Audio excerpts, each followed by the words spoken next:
Thanks. Good to see you again, Mr Davies and Dr Kennedy. Look, I'll start with the Westgate Tunnel and just wanting an update of Infrastructure Australia's assessment of the Westgate Tunnel project. Thanks, Senator. So no progress to report, Senator. We're still at the same position we were in October. We've received no further information.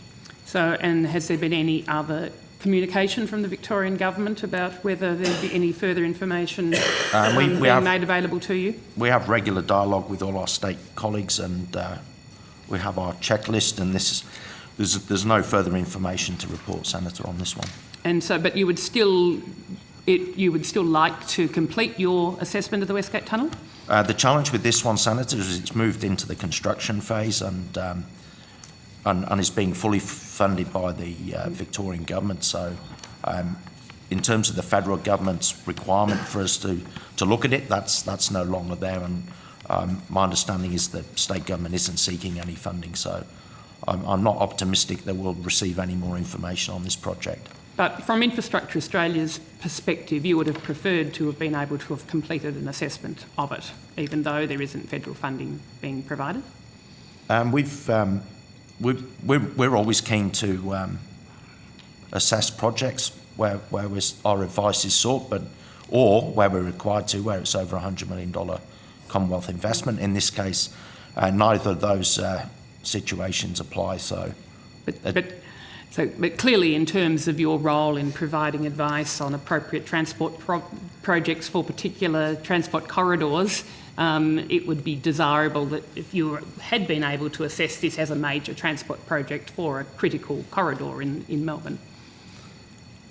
I think that's a question really for the Victorian Government, Senator, in terms of whether they think our advice will be valuable or not. Do you think that then the Victorian Government, do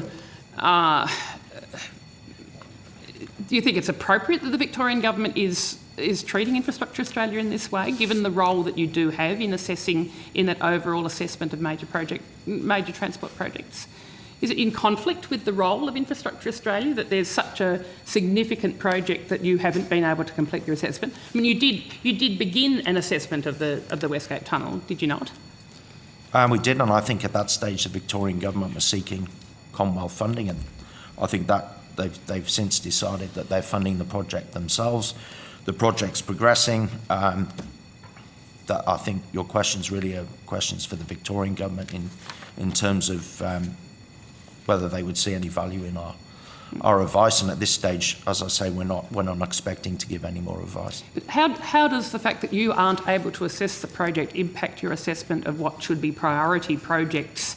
You've got a priority project list for Melbourne, and you aren't able to assess a project that is clearly impacting on that priority list. I think this is a broader question, Senator, in terms of the Victorian transport system, as the same as the Sydney transport system or Perth transport system, how the state governments plan growing those transport systems to meet demand and population growth is a matter for the state governments, and many of them have got plans and strategies, and what they bring forward for funding in terms of individual projects is something for that state government.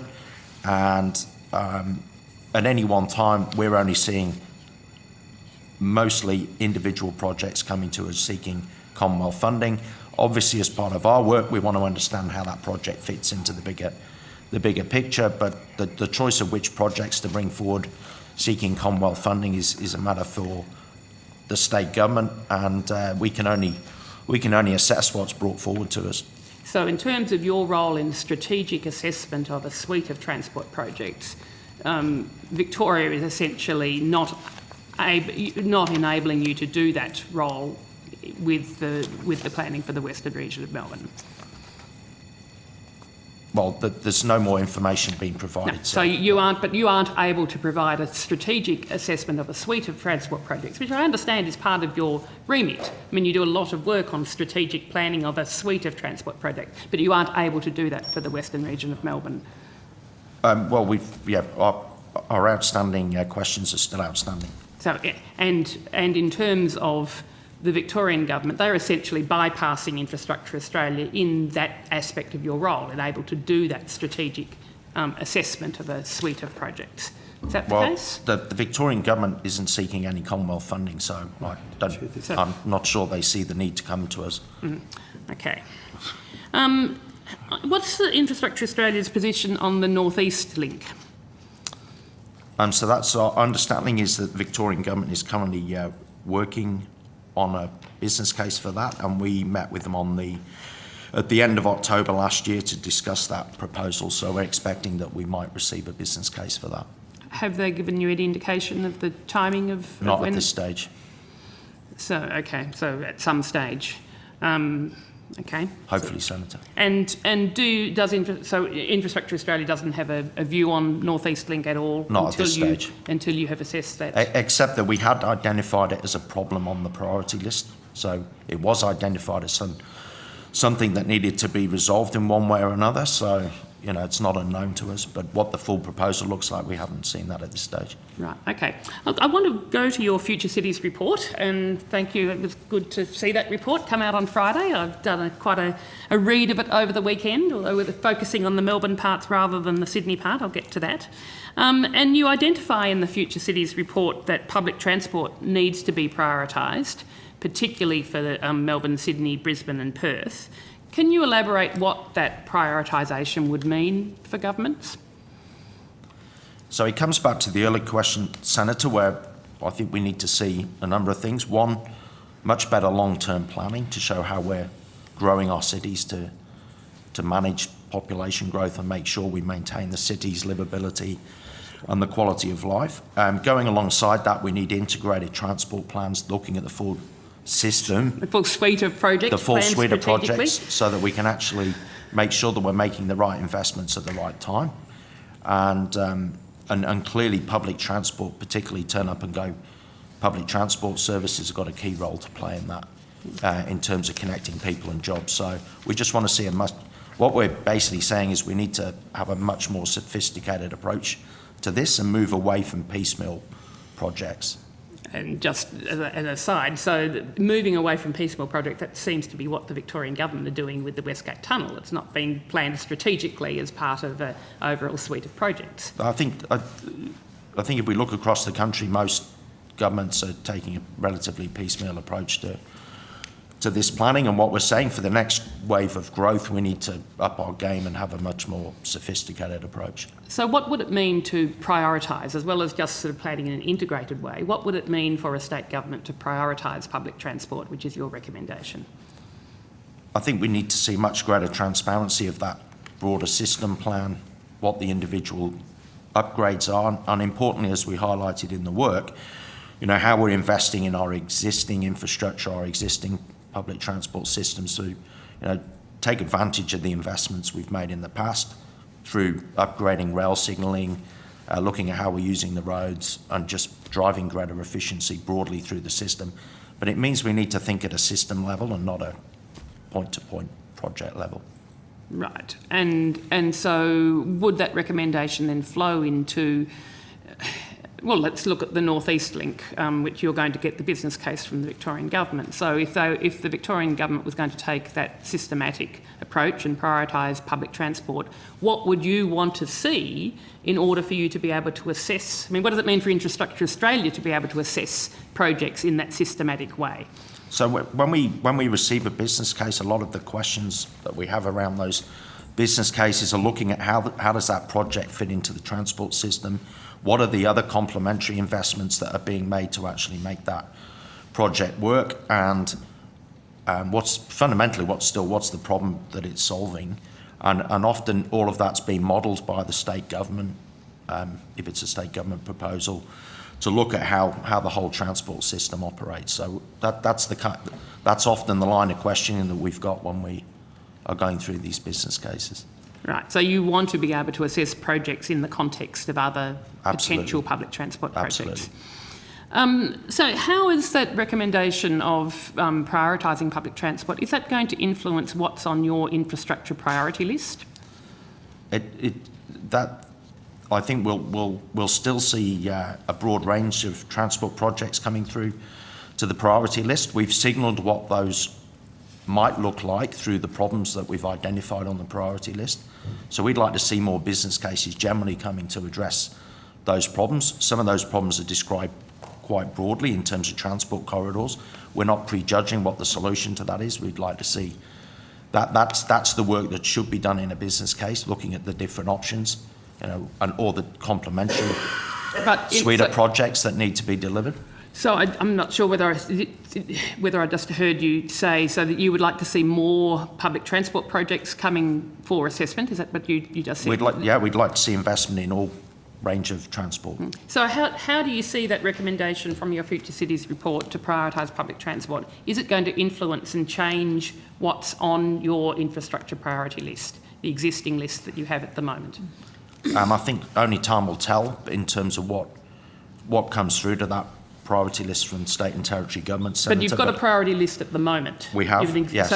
So is that going to stay as that priority list, even though you've just got a report that's got a strong recommendation and probably the overwhelming recommendation that we should be prioritising public transport? I think we'll see, so the list still stays, but as we see business cases coming forward, there'll be, hopefully we'll see the quality of analysis improving around those business cases and a broader range of transport solutions.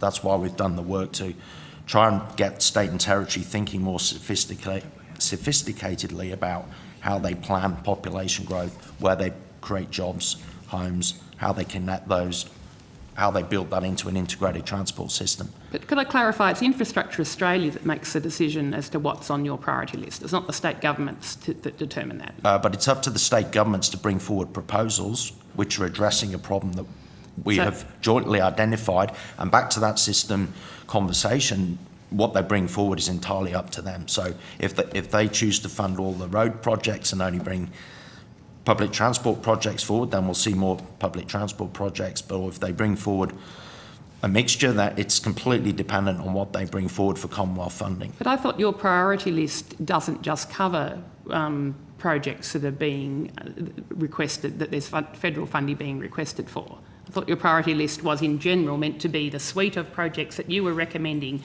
as priorities for Australian cities. Yes, it does, Senator, but in terms of what gets taken forward in a business case, we don't deliver projects ourselves, so we're completely No, but I'm interested in the yeah. suite of projects that are on Infrastructure Australia's priority list, because my understanding is that is what your recommendations as what should be the priorities That's correct. for investment. So how does a recommendation that we should be prioritising public transport, surely that should then influence what's on your priority list? Well, hopefully the state and territory governments will take that on board But Infrastructure Australia, it's your priority list.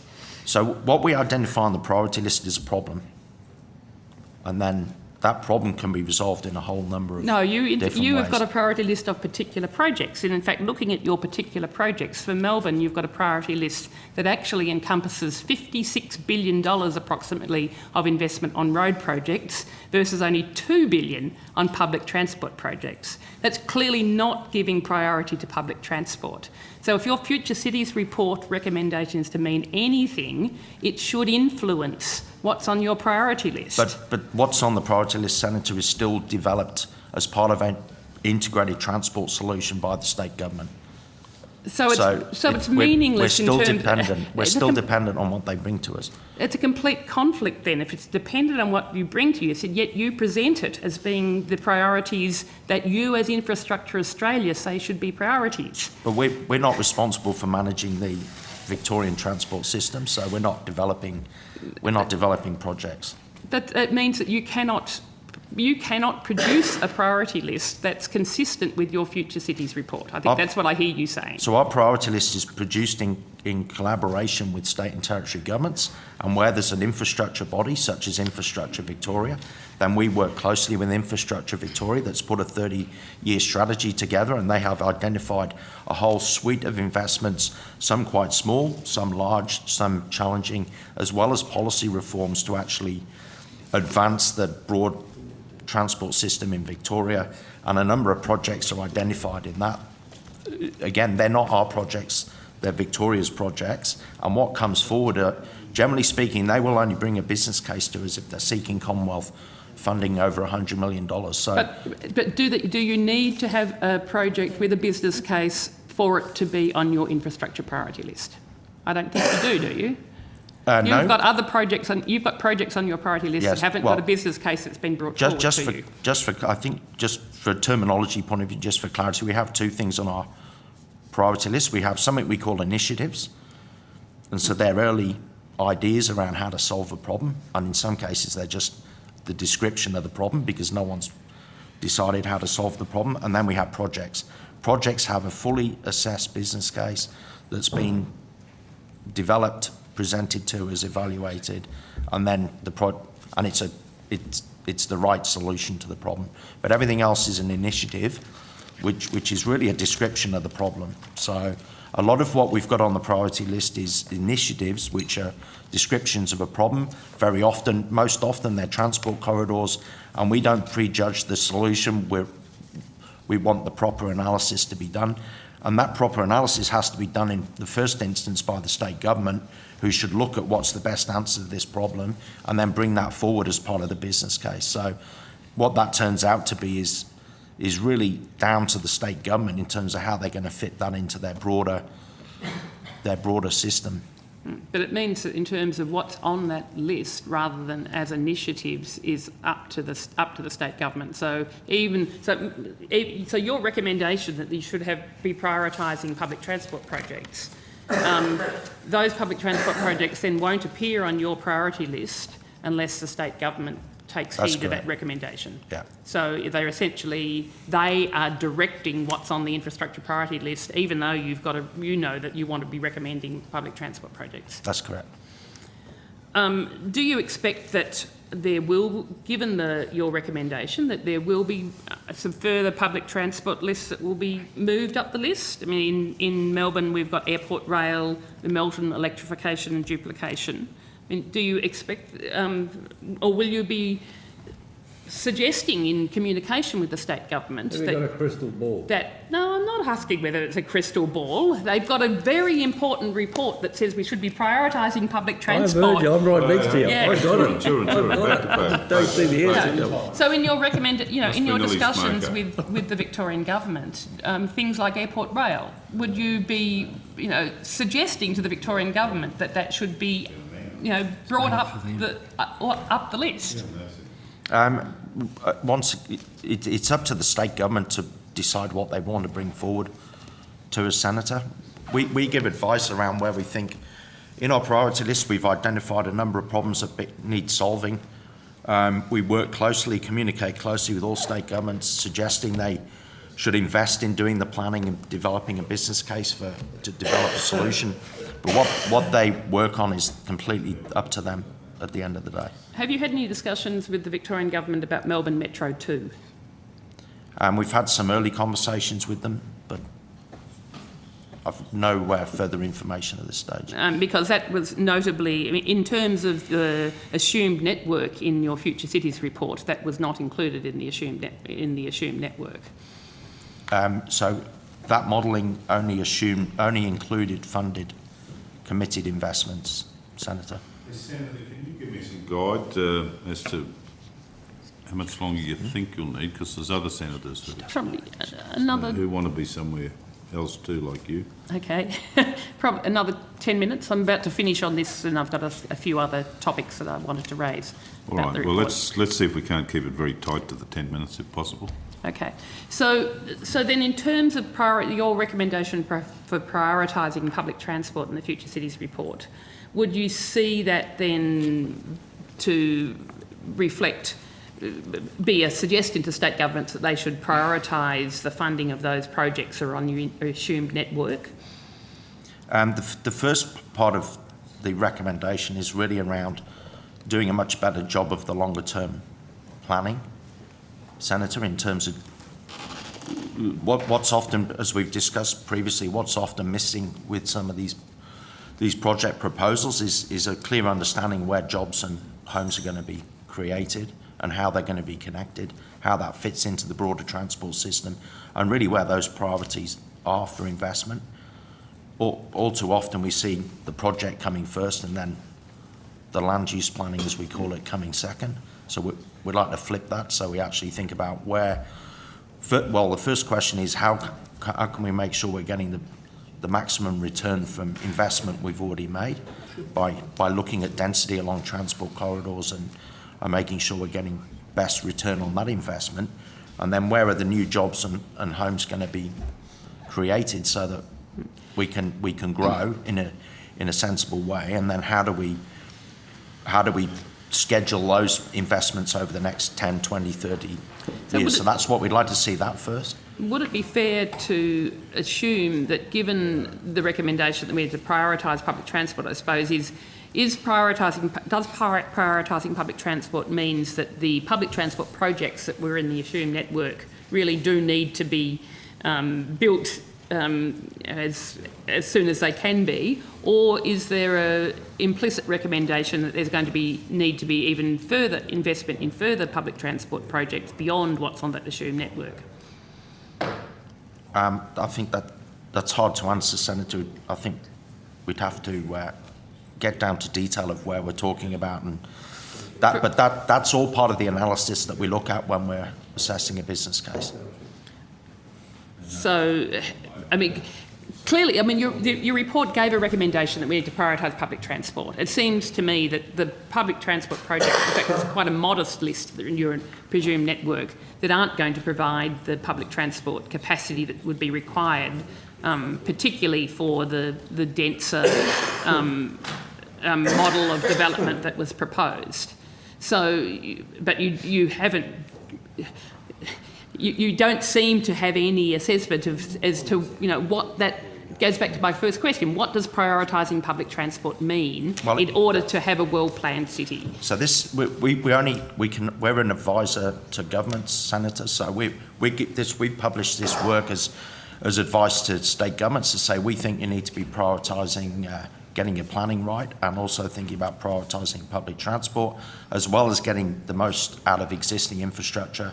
Now we're going to be following that up in terms of the questions we're asking of state governments as they bring these proposals forward. But I think the more detailed questions really a matter for the Victorian state government, Senator, in terms of how they respond to this kind of growth. I mean, for example, you've only included high capacity signalling for one part of the the Melbourne train network for the Clifton Hill group, and yet you've also got a recommendation of getting the best out of existing infrastructure, which, I mean, high capacity signalling for the whole network would clearly, what's going to be required, but that's not included in your assumed network. We haven't been presented with any kind of proposal to require that at this stage, but certainly we'd look at it if that was brought forward. So just to clarify then, the presumed network in this report, even though it was looking into the future and quite significant changes in land use, your presumed network is only what the Victorian government have indicated they are currently considering. That's correct, Senator, because we've only included networks that the Victorian government is committed to. Otherwise the modelling wouldn't represent any kind of useful baseline to look at different scenarios. So the modelling was all about looking at different versions of the future so that we could produce a report that we could put out there for the community to look at, to understand, based on what we know right now, these are different versions of the future that we might have, so that we can have a conversation around what version of the future the community would like to see in the next 10, 20, 30 years, so that we can then give more guidance to state governments to say, these are the kind of choices people would like to have, and let's get all levels of government sat around the table, state, federal and local government, to talk about how do we actually deliver these outcomes and make sure we get the planning right, so that Melbourne, in your example, Melbourne is still the most livable city in the world in 30 years' time. Okay, look, sorry, Senator Ross, but I'm under strict instructions from the chair at 10:23 to shoot across the Senator. Okay, yep, I've got one.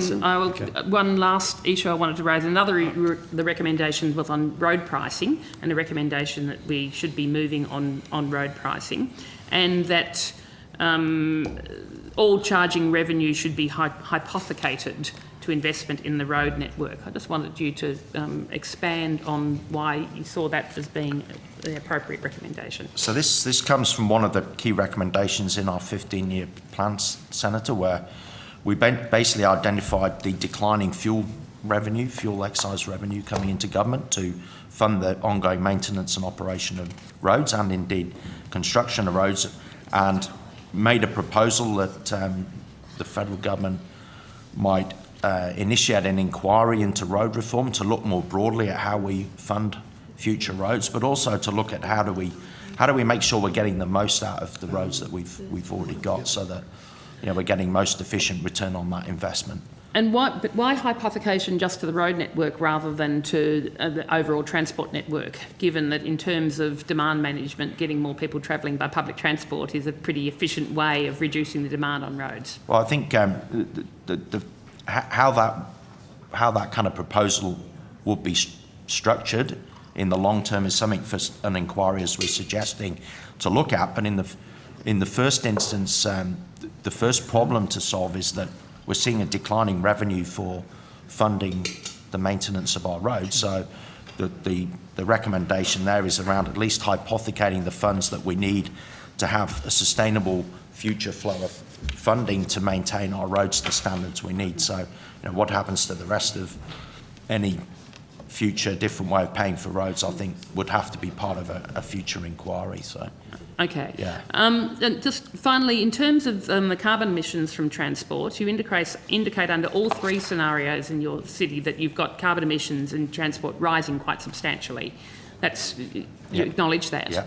And yet we have got a commitment under having signed up to Paris that we're going to have 26 to 28% reductions at least.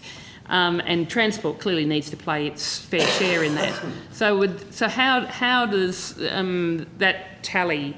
I mean, do you then accept that we'd need to be doing much more than is outlined in your report in terms of reducing our transport carbon emissions? As we outlined in this report and our 15-year plan, Senator, we certainly need to be looking at emissions from energy and transport. They're the main carbon emitters that we have, and look at how we reduce emissions to meet our But this Paris, report still has got a targets. substantial increase in emissions. So would you agree that we're going to need to do a lot more to reduce emissions than are outlined in this report? That certainly needs to be part of this longer-term plan that we're talking about. Okay. Thank you. Thank you, Senator Rice.